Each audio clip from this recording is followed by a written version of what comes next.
Riva Experience podcast. Real women, real shifts, real conversations. I'm your host, Rosemary Evangelista, and I believe storytelling is the heart of the Riva experience. Reflect, explore, visualize, align. When we share our stories, we reflect on where we've been, exploring the meaning behind it, visualize what's possible, and align who we're becoming. Each episode is a spark, a chance to heal, grow, and remember your purpose. So take a breath, settle in, and join us for another conversation that just might shift something in you. Today, I'm so excited to welcome someone who truly embodies the power of soulful storytelling, Neno Littlewood. Neno is an intuitive book coach, ghostwriter, author, and poet who helps writers bring their stories to life from the deepest parts of who they are. Through her work, she guides heart-centered entrepreneurs, creatives, change makers to write from the soul, because she believes that when we write from the heart, we don't just share a message, we change the world. Her journey to this work is anything but ordinary, from opera singer to yoga teacher, holistic coach to copywriter. Neno has lived many creative lives. All of it led her back to what she always knew deep down. Her soul came here to write and to help others do the same. As the founder of the Writers Rebellion, Neno offers one-on-one coaching, group programs like Gemini Writing, and ghostwriting support that help aspiring authors birth books that are honest, healing, and transformational. She calls herself a literary midwife, and I love that. And that's exactly what she is, whether someone is finally ready to write their book or just starting to rediscover their voice. Neno is the guide you want beside you, with clarity, compassion, intuitive insight. Neno, welcome to the Riva Experience podcast. I'm so glad you're here. Thank you. And my name's pronounced Neno. Sorry. Okay. I don't want to interrupt you. It was such a nice intro. Well, the reason, because my brother-in-law, his name was Nazareno, his short form was Neno. And so I was really? picking it up from that. Yeah. That was his nickname. Yeah. So, Neno. Okay. I apologize. But no worries. Thank you. Thank you so much for having me. I'm so excited. Yeah, I'm so excited to hear more about and share your story, because when I was reading your bio and everything, it's like, wow, opera singer? So from opera like a true Gemini, I've lived many lives in this one. That's what life is all about. Living things that you love and are passionate about. So, and each of those things that you've experienced are a learning experience that you can share with others. Right. So what inspired you to start your business or your journey? Initially, so I one of the iterations of my multiple lives here as a Gemini was working in healthcare, and I was working in healthcare during the pandemic, or I guess that's what shifted everything for me. Is the pandemic happened and I noped right out of that. But it was I was tired of not having autonomy over my own life. I had to ask permission to do even the most simple things that I needed. Like if I needed a mental health day, I could not take one. If I needed because we had kind of a skeleton crew at the facility that I worked in. And so there wasn't really someone to replace me if I just needed a day. It was a total disaster. And so when I needed to, I was a single parent. I became a single parent in 2019. And so, when the pandemic happens and like the whole mess of things, I was so tired of just not having the ability to be like, I need to take care of my son today, or school's out, or, so I was just like, this isn't working. The system doesn't fit me in it. I don't fit in this system. And so I decided to go in, look at different things that I could do remotely or do with my own business. And I ended up finding copywriting. And so I started as a copywriter, and I'm like, okay, this is great. I have no cap on how much I can make, because in healthcare, there's a cap. You as a PTA can only make so much of a salary because you can't make more than a PT, And so I have no cap on how much money I can make. I have creative freedom over what I do. I can fire clients, which I was like, so I can't like fire my boss. I'd have to leave the job, right? Right. But if I'm working with a client and we just don't get along, I can fire clients and I don't have to be in those kind of working relationships, right? And so I wanted that autonomy. So that's how I kind of like moved into the world of writing. And then as entrepreneurship does, it evolved, and it kept evolving until I landed here. Absolutely. It has a way of doing that, doesn't it? And it's interesting what you said about the changes that you had to go through when COVID hit. Speaking with so many people, COVID really changed the way a lot of people were living their lives and becoming entrepreneurs, because that opened a door for that creative energy to go outside of the job. So that was, Yeah, I find yeah, that COVID was the great awakener for a lot of people because absolutely. as a queer person, that was for a lot of us the time that we came out.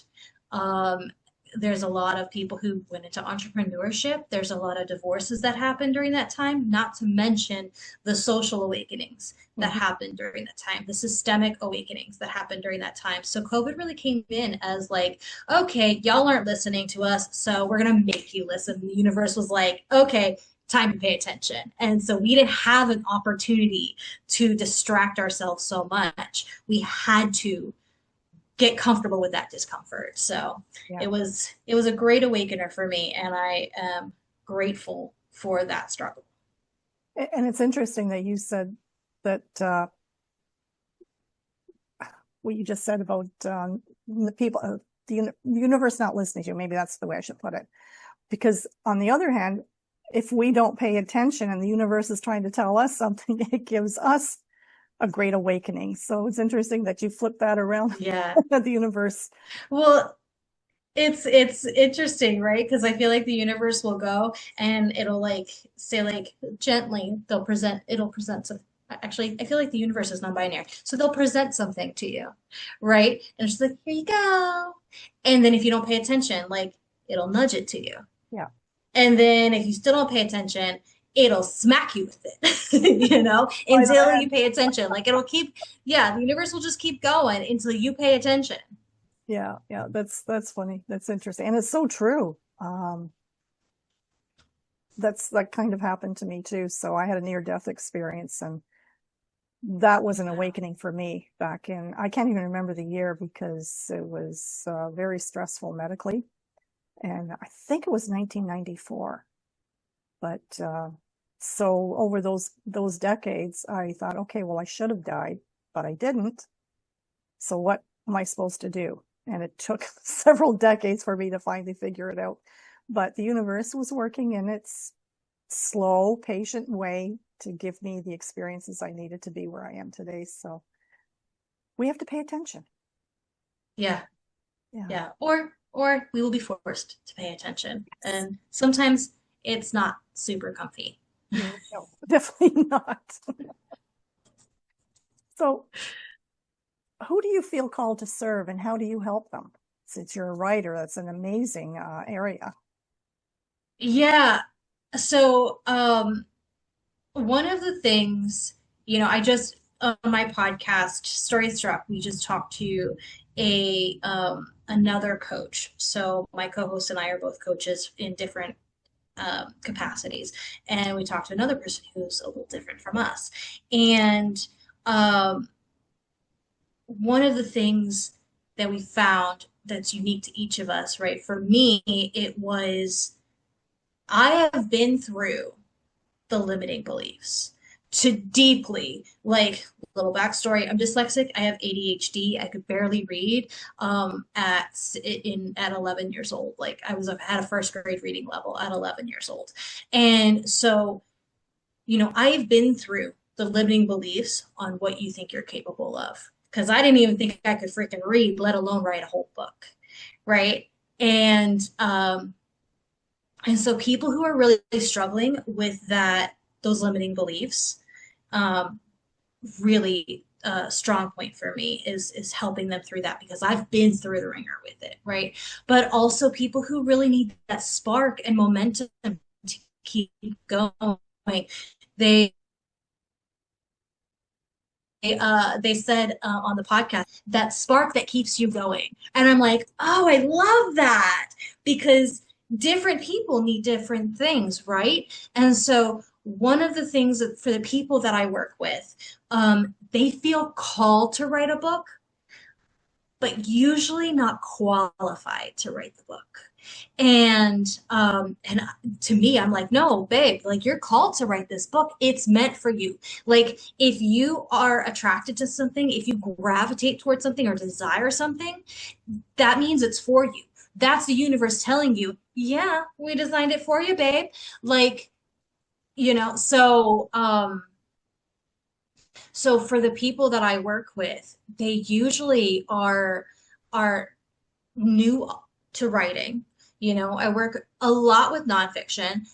Fiction has recently come into my stuff. I have two clients now who are writing fiction stories, and I can't tell you how freaking cool it is.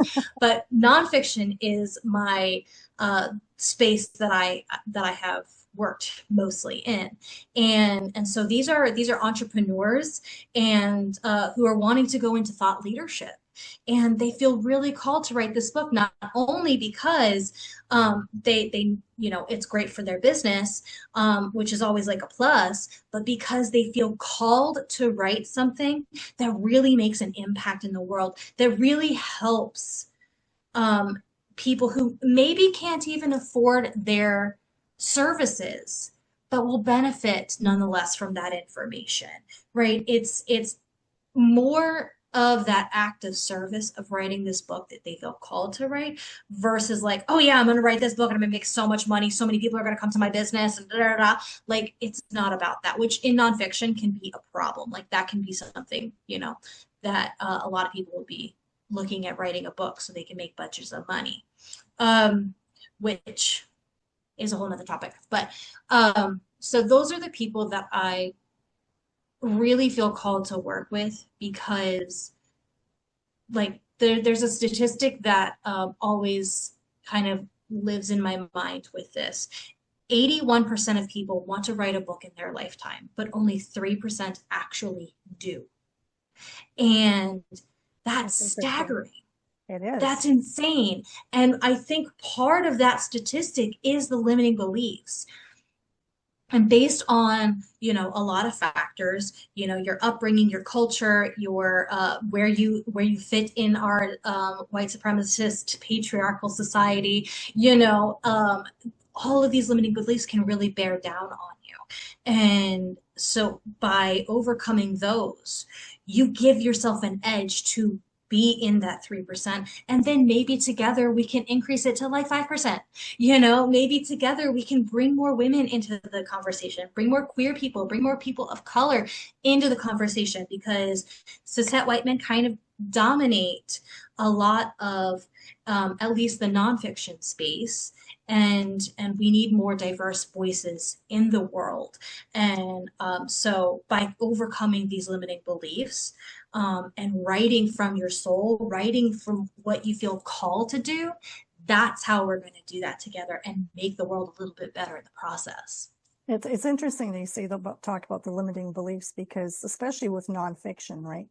Um, there's that fear of, okay, if it's got anything to do with your family, like the fear of, okay, what can I write? What's the family going to say? Or what are my friends going to say? What are my coworkers going to say? There's a fear of judgment, right? And so how do you help somebody that has that desire in their heart to write something like that, but these fears come up? Do you help them get through these limiting fears, beliefs? Yeah, so there's a bunch of different ways to go about it. It's kind of based on the individual person, because we are not, um, you know, cookie cutter versions of each other, right? That everyone has their individual journeys Mhm. and experiences and reasons why they have these beliefs. So first we talk about, what that belief is and where it's coming from. Then we have to kind of reframe it into reality. Like what is true and what is just your false beliefs appearing to be real, right? Um, and work through it in that way based on that experience, giving some exercises, affirmations, doing those types of things to go through that, and then also getting to the point of moving from the head space and moving into the heart space, because whenever you're writing as an act of service, whenever you're writing from your heart and your soul, your writing is more powerful. It resonates better with your audience, and it feels better to write in Does. that way. Yep. Because your mind is great. Like the human mind is fantastic. It's crazy, wild, and amazing. But in the writing process, that is for phase two. Phase one is to write from your heart and soul, get that onto the page, and then allow your mind to come in So, so, and make it pretty. so would you suggest like that first phase there is just write? Don't worry about spelling, grammar, whether it makes sense or not. Just Yes. write, right? Yes. Yeah, that's a Yeah. good start. Like, The fear actually yeah. can dissolve because you're just writing, and then you, with your help, go to the next stage, and that would be Right. And so, going through the process of like identifying what those problems are. For example, for memoir, there's a lot of that fear because a memoir is so vulnerable. Writing is inherently vulnerable. That's what is part of the magic of it. But when you're writing something like a memoir, you're writing about your trauma, your life and your experience with people, like all of those struggles of like, what are people going to think about this? How are people going to receive this? What is my ex-husband going to think about, me talking about our marriage, in my memoir? Like, how is that going to happen? Those can be so intense. mm, But also, a memoir can be something that is so incredibly powerful at creating a transformation in a reader because they're going through that experience, right? If you're writing a memoir about your divorce and stuff, like they're going through that divorce, they need to see that light at the end of the tunnel through your story. This is how we learn and evolve as humans. We try on those experiences. That's the power of story. mhm. And so if you're stuck in, but what if, and I'm scared, and all of those things for your writing, it interrupts the flow of writing. So when the flow is interrupted, eventually it stalls out, it gets stuck, and that's when we get writer's block. So by processing those fears ahead of time or in real time, we prevent that writer's block, and you're able to move through in more of a fluid motion through your first draft of your book. Interesting. So if somebody hasn't worked through those limiting beliefs and they start just, I call it dumping, right? Just dump everything on a piece of paper or type it, in your computer, and they come up with a block. Is it a good idea just to get away from wherever it is, go do something else, change your mind, your focus, actually, not your mind, change your focus, and then come back to it?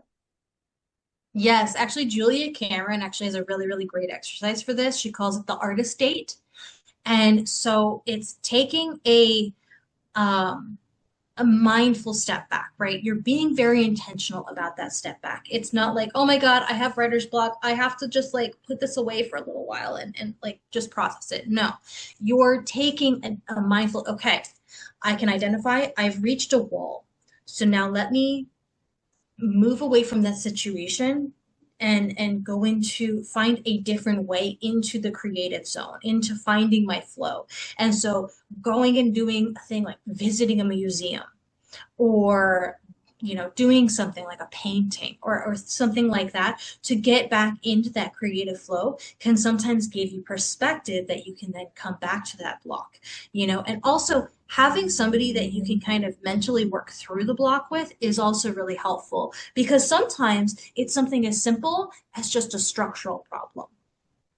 And sometimes the answer is there, and working through it with somebody who understands what you're working with can really help you break apart those knots and like push through that thing. So, but if you don't have a person, because writing is a very isolated experience, if you don't have a person to really, work through your project with, then having that step away and space for having like allowing the creative flow to come in, giving yourself that space can be very helpful for like the universe maybe to come in and give you a little inspiration. I always call them the idea fairies. They just kind Oh, of come in and they I love drop that. the idea in your head. I love that And idea. all of a sudden you're like, oh, that's what I should do. I'll have to remember that when I love that. That's actually inspiring. Fairy ideas. Cool.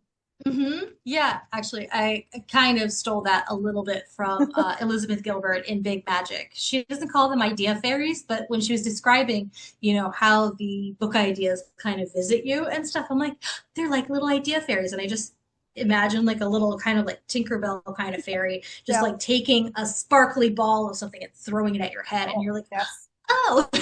What a great visual. I know, right? One of these days, I'm going to design an Oracle deck, and I'm going to for writers, and I'm going to have the idea fairy in it. Oh, I love it. I love it. So, and besides writing, so you're also a coach outside of writing, I believe.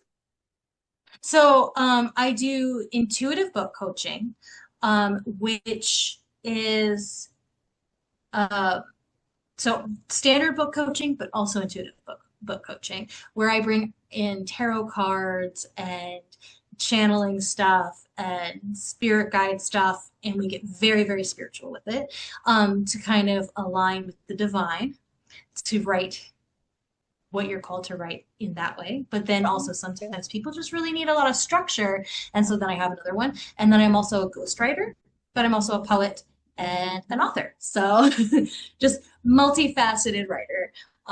So yeah. Yeah, I was talking with somebody yesterday, and she was multifaceted too. And I mentioned one of excuse me, one of my coaches had mentioned, nope, do one thing, just focus on one thing. But when you're creative, it's really hard to focus on just one thing because that one thing leads to this branch and then this branch. And you can't Yeah. shut those down. You have to expand and keep growing with all the Yeah. ideas and the creativity that keeps flowing. Yeah, and one of the things too, when you're a creative, but you're also an entrepreneur, is to remember that your creative energy doesn't always have to be monetized. That's right. And so it's finding that balance between, okay, what feels aligned for my purpose in my work life, and what is my creative energy just trying to find another creative outlet. Because like, yeah, I paint, but I don't sell the paintings.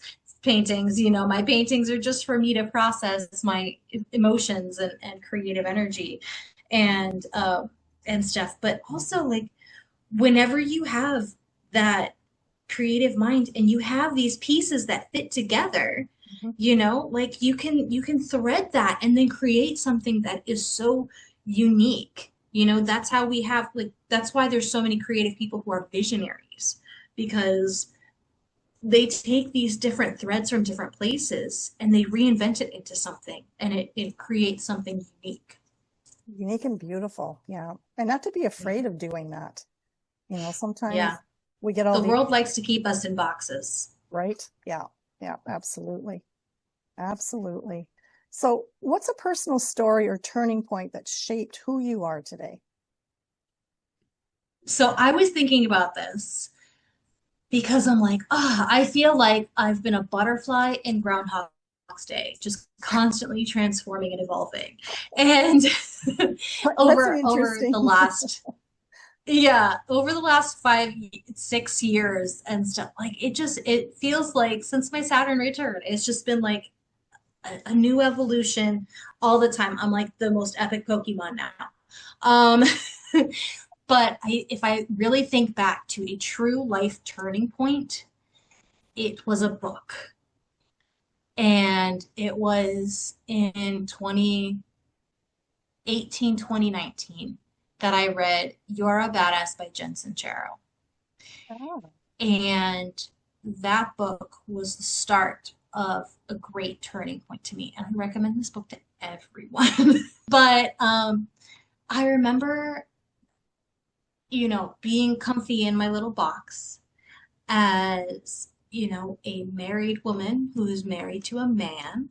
I was a mom and I was a healthcare worker, and I was just in my little box, living my life and feeling like this can't be it. That there's got to be something more. Like, I feel like I'm not meant to do this. I'm not meant to be in this box, but I don't know what that means. And it's kind of scary to think about going outside this box because, there's security in your box. It's four walls that you are very familiar with. You know what to expect. If you go over to this corner, you know what it looks like and feels like and stuff. But out there, who knows, and then you go and destroy your box for nothing. And so I started listening to this book, and that feeling grew louder and louder and louder. And I remember listening to this book and having this like vision as I'm driving about this life with books. And this was way before I had overcome any limiting belief about my own writing. Way before. And I'm just like, oh my God, like I meant to do things like this. Like I'm listening to Jen Sincero's book, and I'm like, this is what I meant to do. And until just now, I didn't realize she talked about being a book coach in that book. And now I'm a book coach, and I didn't make that connection until this very moment. Huh. Look at interesting, my intuition talking to me back then. right? and and so that got me to explore some of these things. She was so fascinating. She was so interesting and engaging. And all of the things that she was saying about these mindset shifts and about, just going for it, taking that leap of faith and just putting your whole heart into something. And, it was so encouraging. And that was the spark that got me to start doing this introspection and started me on this path of like, this isn't what I want to be doing. And then, so I'm like trying to still make it work, right? It's trying to keep this marriage alive and fast forward, I'm gay. So that was not going to happen. And then, I was meant to write. I was meant to work with writers. I was meant to work in the writing space and stuff. And I was not meant to be a healthcare worker bee. That was not my path. And and I tried to do other little things that would make it feel better. Mhm. But because you go through the bargaining phase, right? And eventually, like we talked about, the pandemic really forced me into it, right? It really forced me into my path. It's like, listen, we sent Jen to you. I don't know how much more clear we could be about this. But you're not listening. So we're going to destroy your marriage since you're not supposed to be in that. And we're going to make work so uncomfortable that you mentally and physically cannot continue there. And I'm like, okay, yes, yes, yes, universe, I listen. Um, but that book, and that's, the power of books, especially in the nonfiction space, things like memoirs and narrative nonfiction. It's so powerful at creating those transformations, and that was my big life turnaround for sure. That's really interesting. And I think there's a lot of common threads with so many, it doesn't matter what age, but particularly women that are, I would say 40, 45. There's a life transition. So you had three of them in one, right? Hmm. Discovering who you really were, your marriage breakup, your job loss. And then that question, and you said that, now what? What am I supposed to be doing?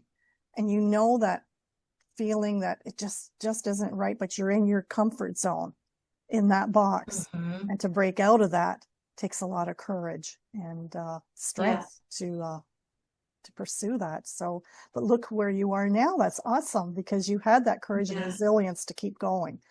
And I think both of us, in what we do with you, with your writing and your coaching in that sense, and me with the Riva experience, this is how we can help people get out of that box, that and out of their comfort zone into a world that is so much better for them and is just Yeah. awesome.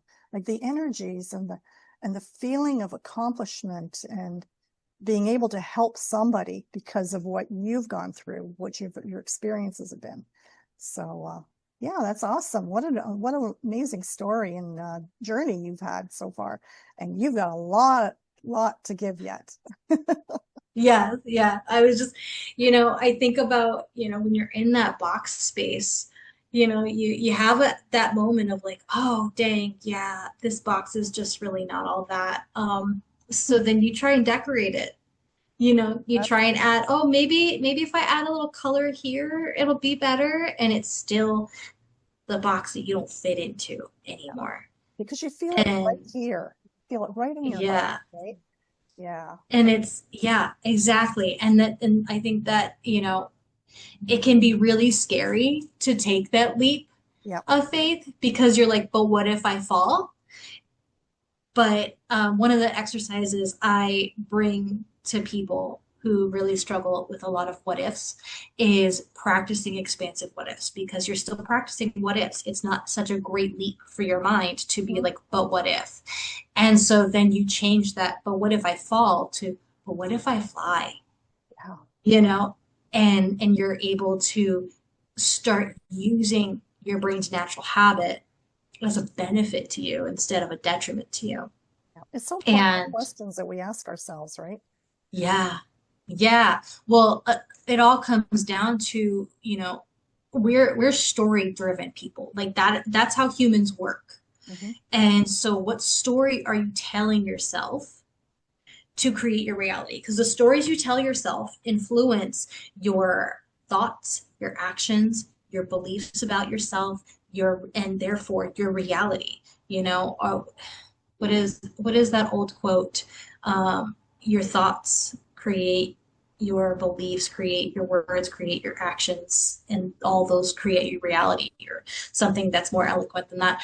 But that's true for all of us. So our stories directly impact the world that we live in.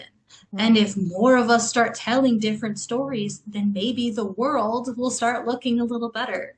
Absolutely, and it will. And it just that we have to have that courage and belief in ourselves to make that change, to make that decision. And that's what happened to me because over the decades, I allowed others to make me feel small. And then Yeah. 3, 4 years ago, I decided no more. And what a shift in thought, in energy, creativity. Like the whole world just seemed to open up. Now, it didn't happen like right away. Okay, I decided I'm not going to allow it. And then the next day, everything was great. No, it's a work in progress. And, Right.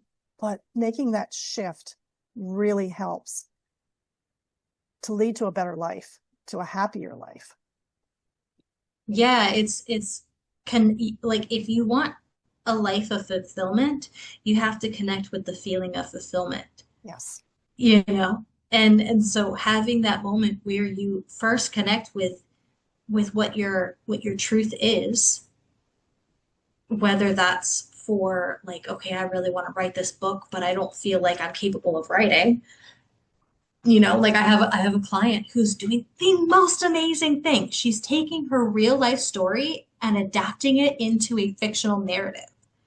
And so it's not yet because she has the most crazy, amazing, wild life.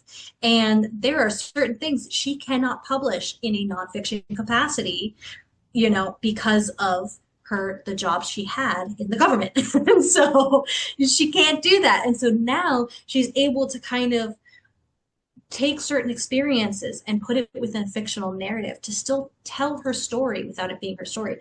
But, she keeps telling herself, well, I'm not a writer. I'm like, girl, what are you talking about? You're literally writing a book right now. You're a freaking writer. Like, You write poetry. That's amazing. Oh, You're a wow. writer. But how we identify ourselves, the story you tell yourself can eventually stop you because you either have to change that how you identify it, you have to change the story in your mind, or you have to stop doing what you're doing because it conflicts with the story you're telling yourself. And you have to choose which path you're going to take. Yeah, interesting. That's an amazing story. Like I can't wait to actually read her book once it comes out. Oh, That it's sounds going to be so awesome. cool. It's going to be so cool. Oh boy. Is there a message, a mantra, or an insight you'd love the listeners to walk away with? The big thing that I want people to do is to just start. Just start writing. It doesn't have to feel super like fancy. You don't have to have like writers use things like Scrivener or I don't know, Scrivener, script. I don't even know how to say it because I don't use it. But it's a writing software and stuff. Like you don't have to be fancy of it. You don't have to, you know, do anything special. You just have to start. Start the journey, taking little steps and stuff. Starting by journaling. Especially if you're somebody who wants to write like a memoir, for example, or you have stories that that you want to integrate in a nonfiction, or even like my client who's adapting it into a fiction. Just start by writing your stories. Just write it in a journal because there's less pressure in that. And you also don't get the little squiggly line, the red squiggly line underneath your misspellings, to that are distracting. And just start writing because I promise you, there is a way, there is a path to you creating a published work that creates an impact in the world. There is a path there, and you just have to start and trust the process of getting there. There will be people in your path that are going to help you get there. If you feel called to write, just start writing. And if I could add to that, that's exactly what I did 3 years ago. I just dumped. Now I did use my computer because I found it was faster for me to, because thoughts were flowing so fast. And it's okay. Da, da, da, da. Mm-hmm. And I actually have 13 chapters, but that's as far as I got. So we'll have to talk some more about Yeah, maybe yeah, getting this definitely. nonfiction out.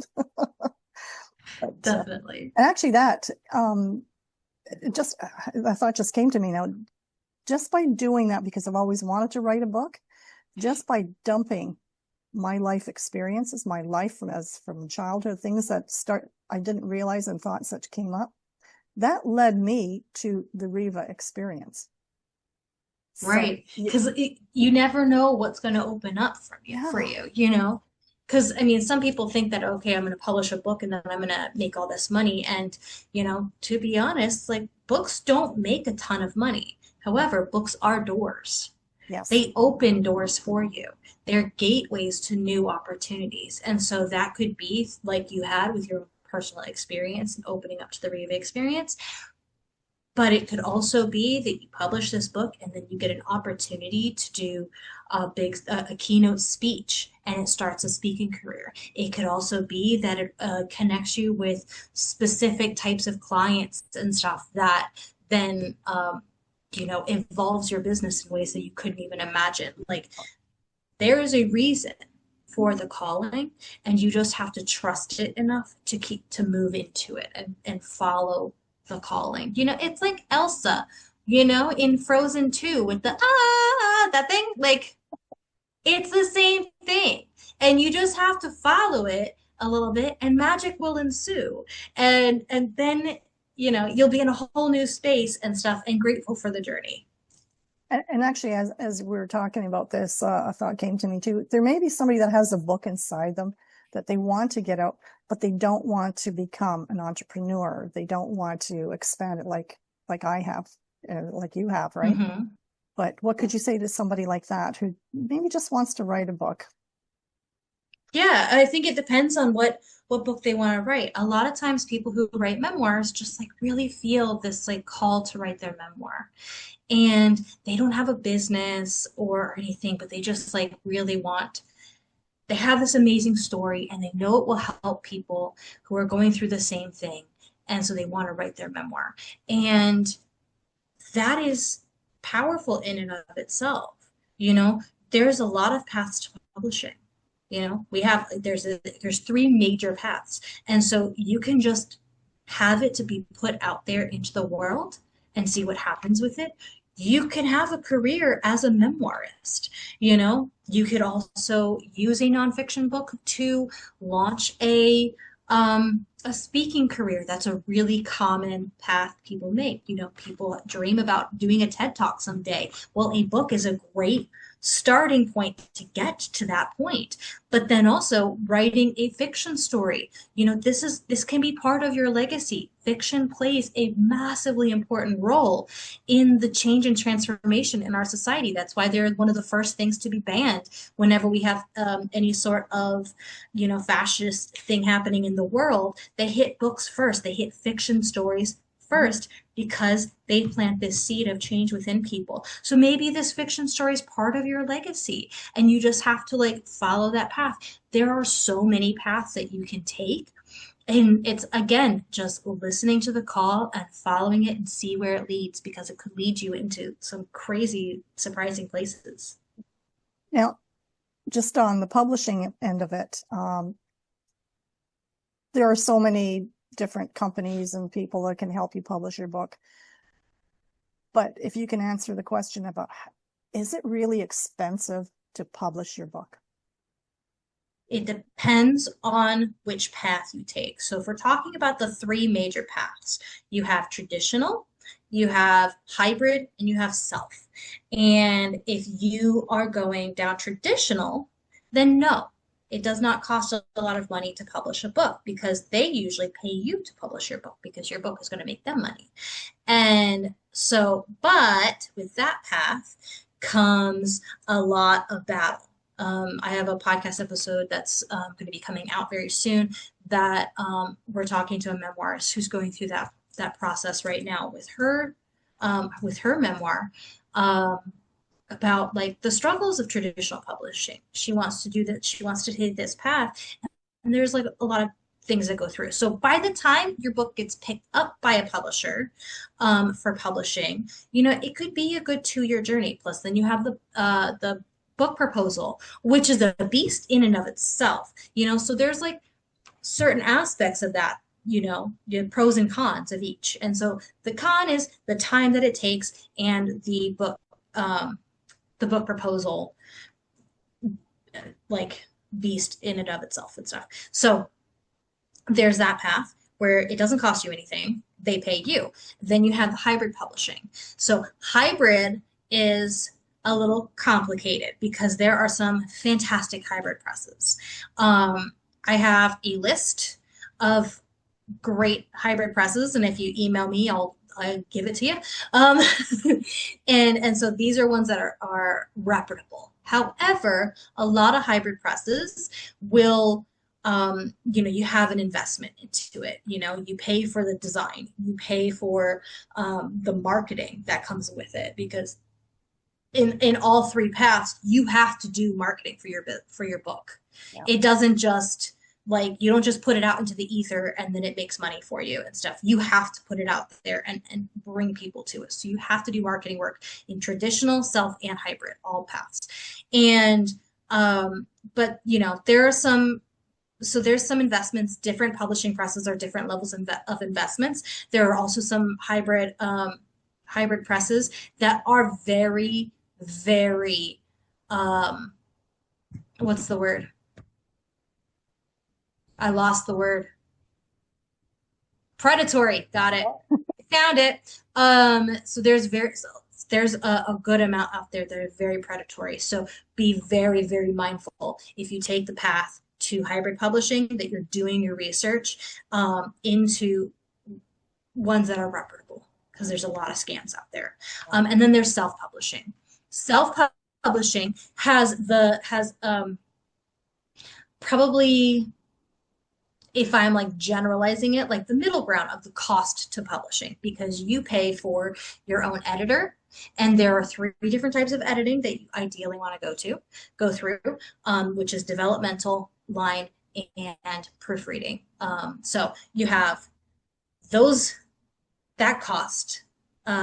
to go through. Then you have the cost for your design and formatting, and then you have to put it into all of the places, right? And depending on how deep you want that, um, how widespread you want your book available, you can easily just do it and publish it on Amazon and that's it. But if you want your book in bookstores and stuff, there's a lot more you have to do with that.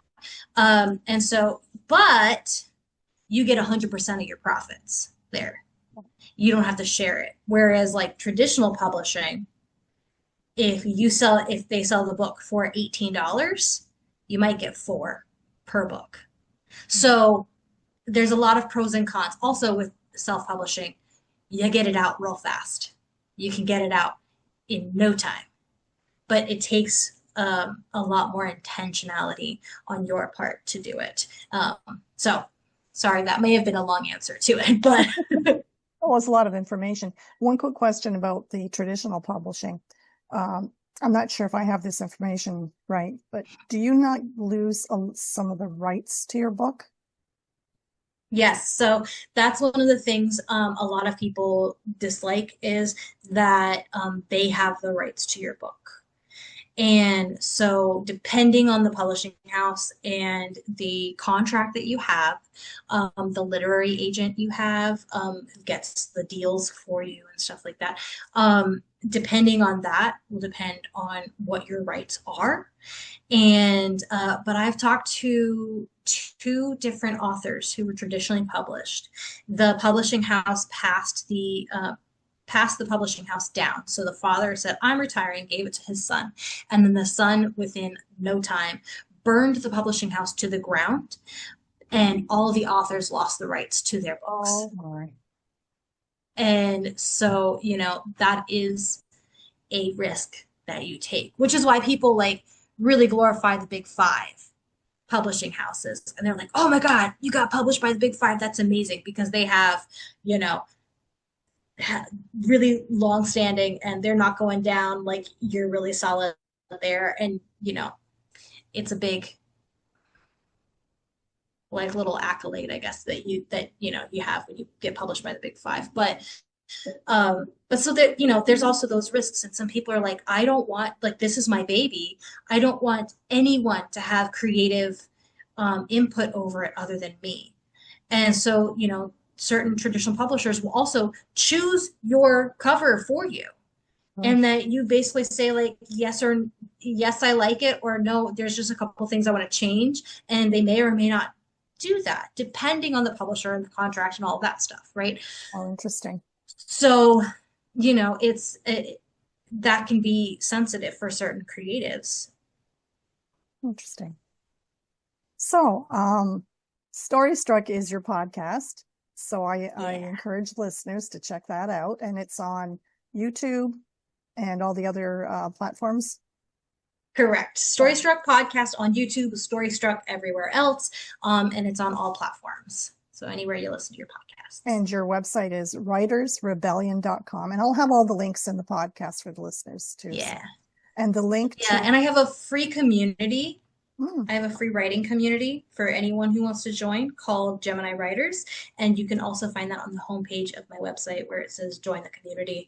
And then there's a button. And that's just a space for writers to kind of come together and support each other and cheer each other on. Because like I said, it's a very isolated experience and having a community makes a huge impact. Excellent. That's really good. And then you also have Writers Unbound program. Yes, that is my current group coaching program that I'm running. I'm also going to be launching another one called Healing Through Memoir in the fall. So Oh, wow. just for memoirists. Sounds Yeah. interesting. So check out the links that I'll have for Neno. Did I say that Yeah. right? Yes. I had to think for a minute there. All right. Well, thanks for tuning into the Riva Experience podcast, Real Women, Real Shifts, Real Conversations. If this episode sparked something in you, I invite you to take the next step and join the 5-day challenge, Your Confidence Reboot. This is your time to connect with your self-worth, your voice, and your purpose. But spots are limited, so register now to claim yours.